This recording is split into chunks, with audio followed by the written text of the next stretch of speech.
Hey guys, and welcome back to Arlie Knits. Today I wanted to tell you a little bit about the story of the Silky Merino Wrap-Around Cardigan because this pattern's actually really special to me, and believe it or not, it's got a long backstory. So yeah, this is going to take a little bit of time. If you've got a whip, maybe you want a cup of tea and a little blanket, maybe grab those things and come hang out with me for a little bit. The story starts back in around circa February 2024, around about Valentine's Day. So almost 2 years ago to the day. It was about 5 months after my husband and my two pets and myself had just immigrated from South Africa to the Netherlands. We came from a very small little village called Betty's Bay in the Western Cape. So Betty's Bay, for those of you who don't know, is literally, it's in the bush. It's got a population of around 7,000 people. It's got dirt roads, and it's considered a biosphere. So what that means is we were literally living in and around wild animals, like baboons, for example. If you don't know what baboons are, they're these things. They're kind of terrifying. So we came from this really, really isolated village, this little coastal village in South Africa, and we immigrated to the Netherlands, which is one of the most densely populated countries in the whole of Europe. So yeah, whiplash. Also, knitting and yarn aren't very common in South Africa the way they are here in Europe. I mean, the hobby exists, but yarn pretty much, well, in South Africa we call it wool, first of all. Just like a blanket term we call for all yarn, it's just wool. We didn't differentiate the different kinds of wool. And pretty much all of the yarn in South Africa was acrylic. Anything other than acrylic was actually kind of hard to come by, which is honestly so wild because a lot of high-end yarn brands will import their merino from South Africa, and I legitimately didn't even know what merino was until I'd moved to Europe. So anyway, staying on track. So yeah, so around about this time, February 2024, kind of fresh in the Netherlands, I also got my first job, pretty much by accident. I was still very much trying to build up my brand as a wannabe knitwear designer.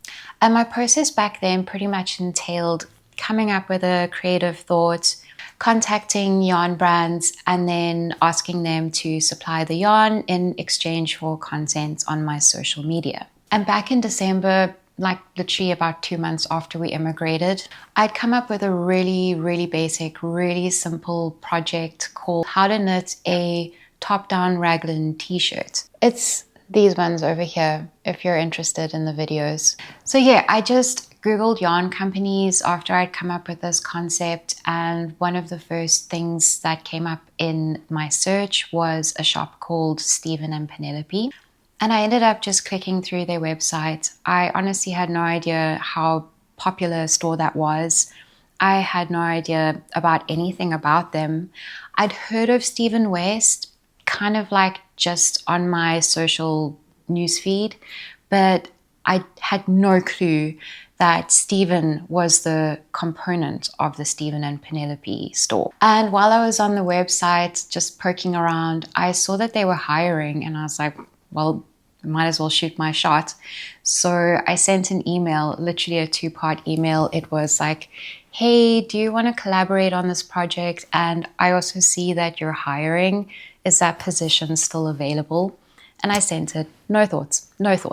They ended up responding saying that they had already hired someone for the position, but they were interested in the collaboration. They told me to look through their website, pick some West wool, and then come pick it up. I ended up choosing 2 different kinds. I chose the tandem for one t-shirt, and I chose the bicycle for a second t-shirt. If you're interested in watching those videos, it's this one over here. It's this one over here.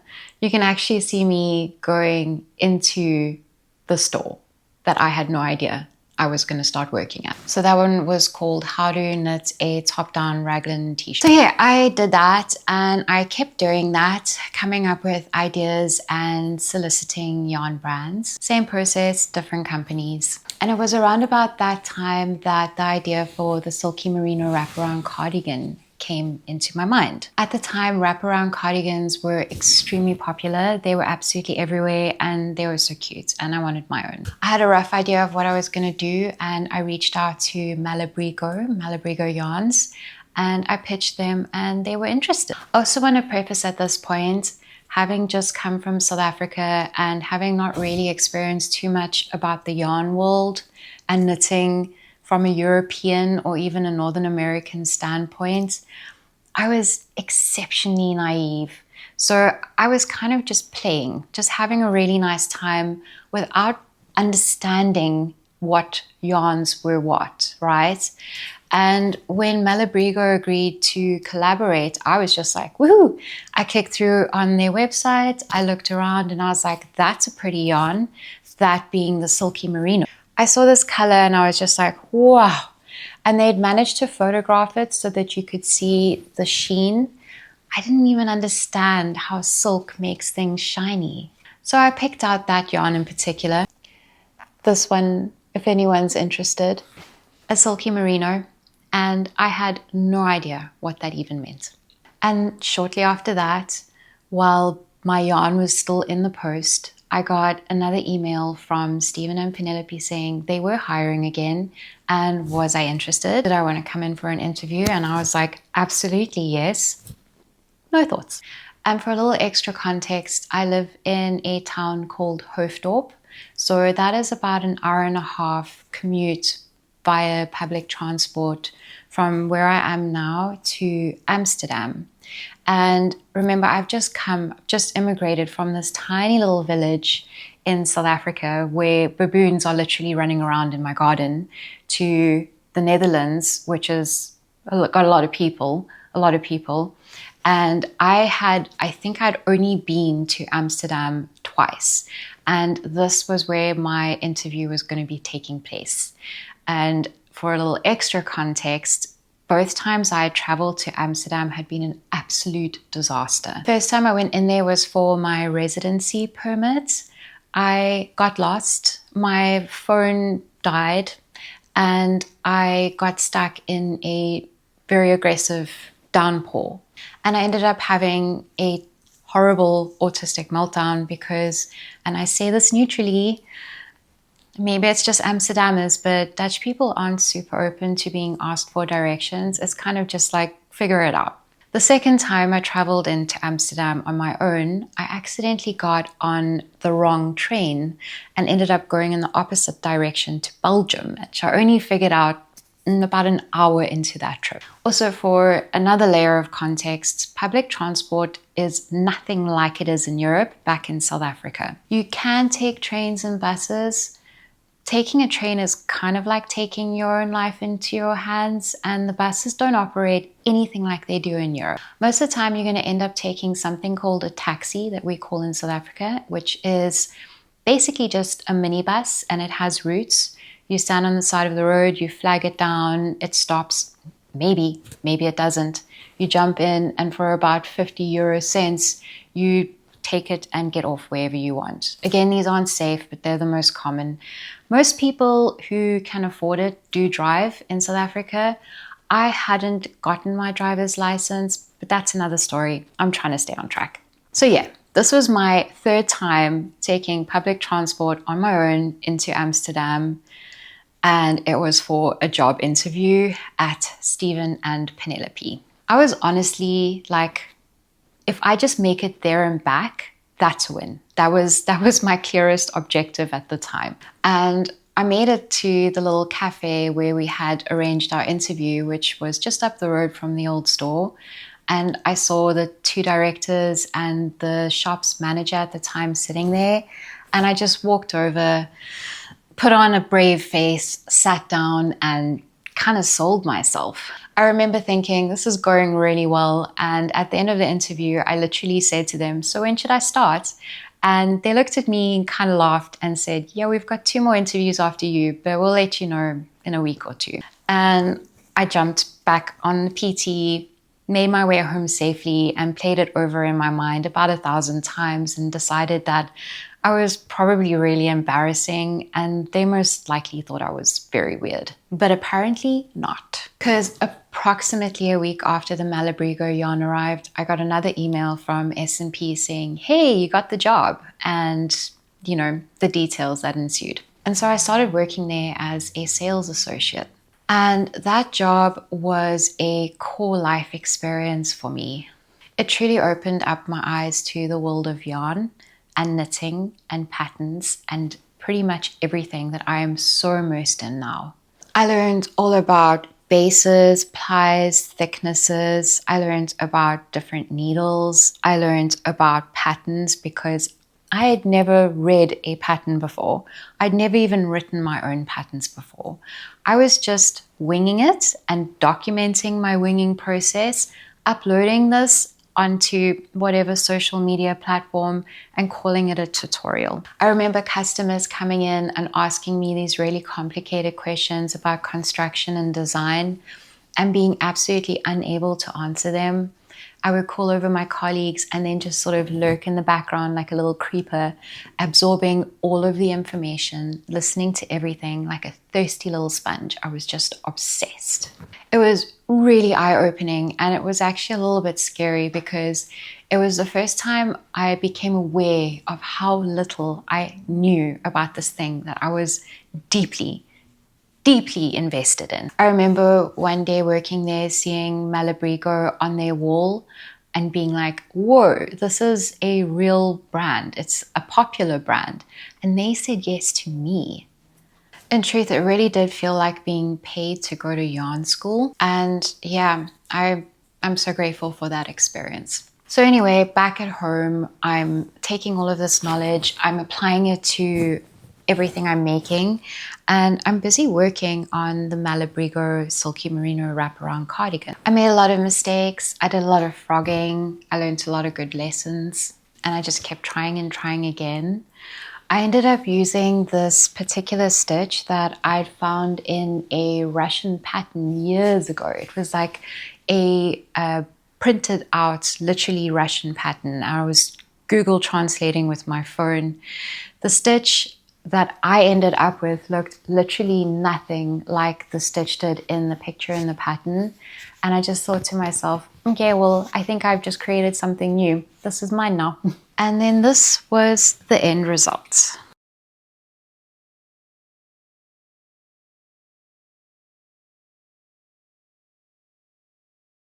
Anyway, so basically 1.5 years passes and a lot changes.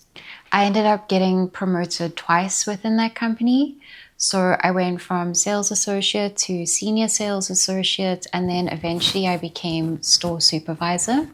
And I stopped soliciting yarn brands because I just didn't really have the capacity to be holding down this kind of a job, which was quite physical. You were on your feet all day, a lot of pretty intense customer service, so talking all day as well. And then when I got home, I was really tired and I just didn't have the bandwidth to put energy into making my social media the way I had previously. Also, I was surrounded by some of the best yarns, you know.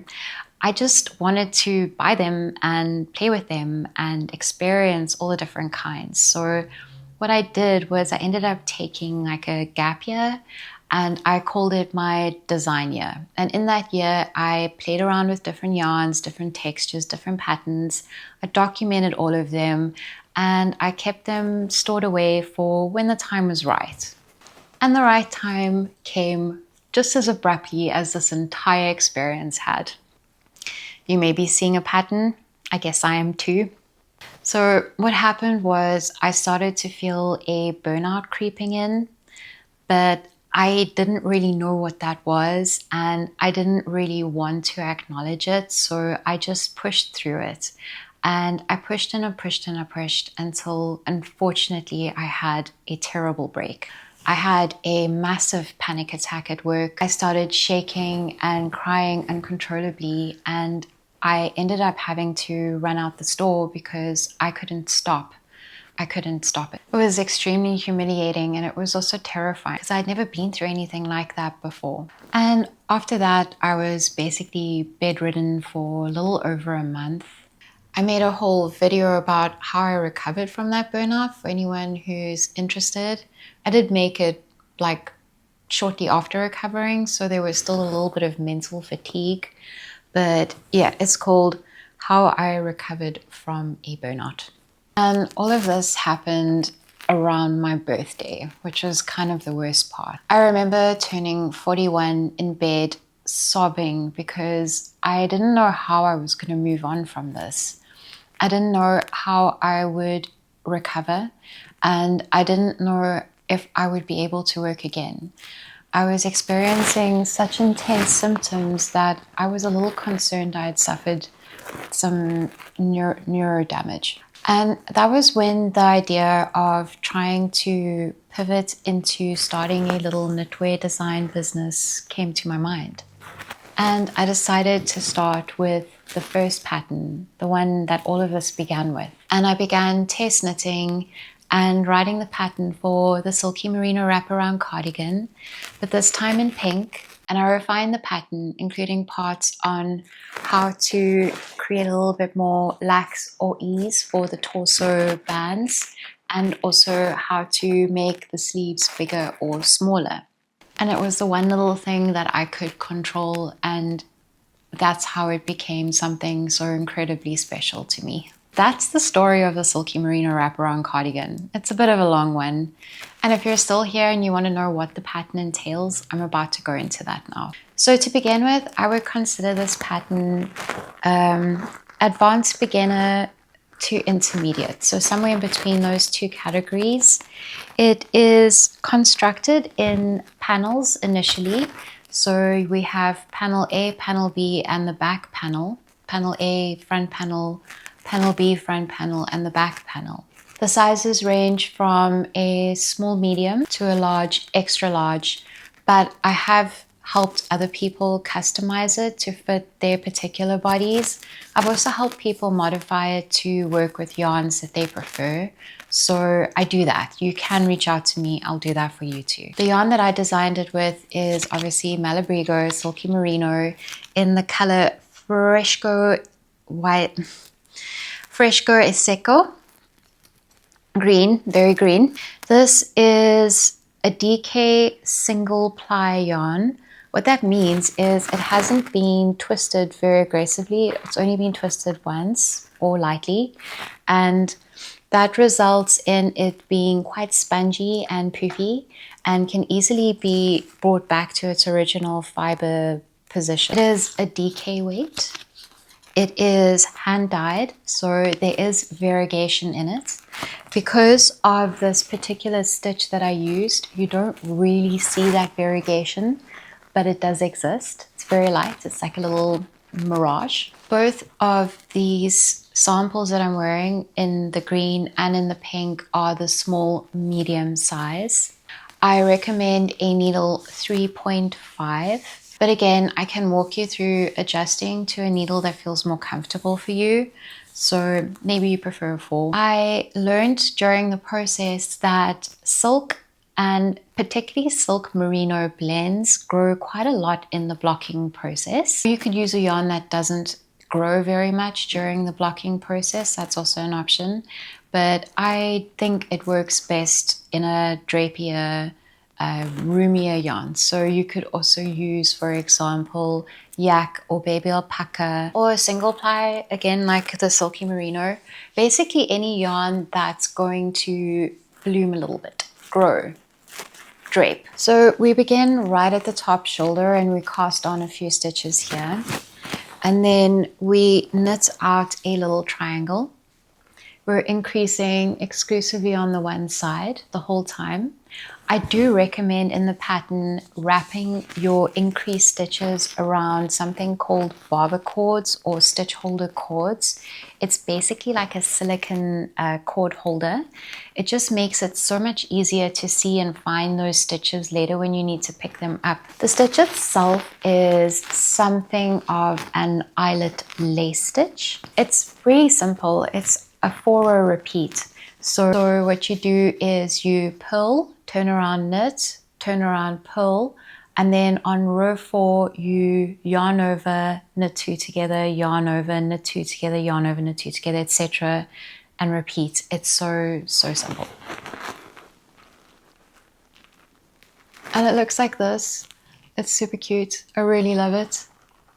I do recommend that you knit it long enough to wrap within your waistline. That just is very flattering. But for different bodies, different shapes, different garments are going to look differently. I have a very short waist, and I do design things specifically to flatter my short little boxy body. But if you've got a longer waist, you may prefer it to wrap closer to your hip bones or on your actual hips. That's up to you. You can just knit out panel A and B and the back until you get to your desired length. Panel B is an exact mirror replica of panel A. So it's all the same things. You're just doing your increases on the wrong side instead of the right side. The back panel is dead simple. It's literally just a square. After that, you're going to come in and you're going to seam up along the sides. I like to use a crochet hook to do this kind of seam work. It just looks really nice and neat. I usually do it from the wrong side, and then it just pushes all those stitches there, and you can barely see it on the right side. You also pick up the shoulders and you join them, and then you're going to move on to the waistband. To do that, what you'll do is you'll transfer all of your waist stitches onto one long pair of circular needles, and on a separate pair of, I use DPNs, double pointed needles, but you could use a smaller pair of circular needles if you prefer, whatever's comfortable. You will cast on 20 stitches and you'll immediately go into a double knit. So if you don't know what a double knit is, feel free to pop that into YouTube search bar. There's so many tutorials out there. I believe I've also got one. I can share it with you if you like. You can DM me and I'll send it to you. And then you double knit until this one piece here can wrap around your waist comfortably without pulling it.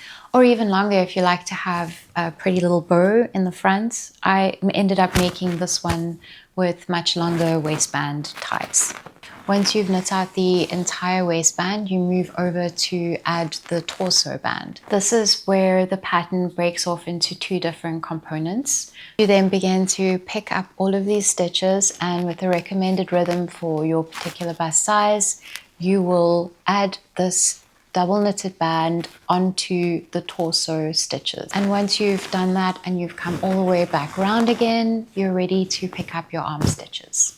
For the arms, I've included 2 different options. So we have the standard smaller arm, and then we have this big billowy romantic Victorian style arm. The arms are then super easy because you now just knit them out and around continuously until you're happy with the length, or you arrive at the length that is described in the pattern. And then we'll go on to the cuff. We go into the cuff dramatically so that it does this nice little cinched sleeve. And what we do is a round of decreases, and we will decrease until we arrive at the number of stitches that's best for the cuff. We then move over into a 1x1 rib knit, and we finish it off with an elasticated bind off. That's optional, you don't have to do that. I like it and I recommend it. It looks nice. Really what that is when you're ready to bind off, you have elasticated thread, you cut your yarn, you tie the thread exactly where that next stitch would be, so that the next stitch you make would be with the elasticated thread. You turn your work around so that you're now working on the wrong side, basically back in the direction you were just coming from. You slip the first stitch over, and then you begin casting off. And what that does is it sends all of the casted off stitches to the inside of the work. You don't see them on the outside at all, and it gives it this really nice elasticated neatness, very professional looking cup. And guys, that's it. And when you're done, you just work in your loose ends, and yeah, it is a really great pattern. I do try and make patterns for people like myself, people who struggle to read instructions and are just really enthusiastic about doing things when they haven't necessarily ever done them before. So keep that in mind if that sounds like you. I do try and do a lot of hand holding, and I try to be as clear as possible in my pattern so that there's no ambiguity. You know exactly what you're doing. It's like a step-by-step manual, but it's still a really lovely pattern. And so far it's been my most popular pattern. And I have a little surprise for those of you who are still here. I am running a Valentine's Day special on this pattern over on my website. So it's currently 40% off, and it will remain 40% off until the 14th of February. You can find that on Ravelry. You can look for Arly Knits, A-R-L-Y Knits, K-N-I-T-S. You can go over to my website, arlyknits.com. And if you are still here, I'd really appreciate it if you could subscribe. It really helps my little business more than you could imagine. Thanks guys, and I'll see you in the next one.